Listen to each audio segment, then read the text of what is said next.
The U.S. ambassador to Nigeria, Richard Mills Jr., has countered claims that the United States Agency for International Development, that's USAID, is sponsoring the deadly Boko Haram terrorist group in Nigeria.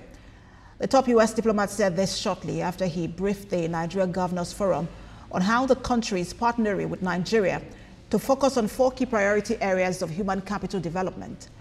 He insists there is no friend of Nigeria that has been stronger in his condemnation of the violence of Boko Haram and his contempt for human life than the United States. Mr. Mills Jr. said measures are in place that ensuring fundings provided by USAID or any other U.S. agency is not diverted to terrorist group like Boko Haram.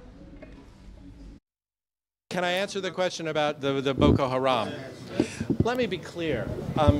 There's no friend of Nigeria that has been stronger in its condemnation of the violence of Boko Haram and Boko Haram's contempt for human life than the United States.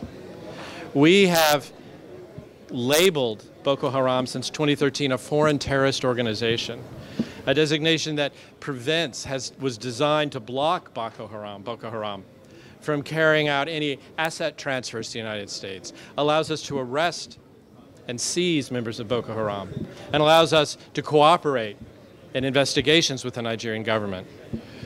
We, I can assure you, have policies and procedures in place to ensure that USAID funding, any of our assistance funding, whether it comes from USAID, the Department of Defense, the State Department, is not diverted to a terrorist group like Boko Haram.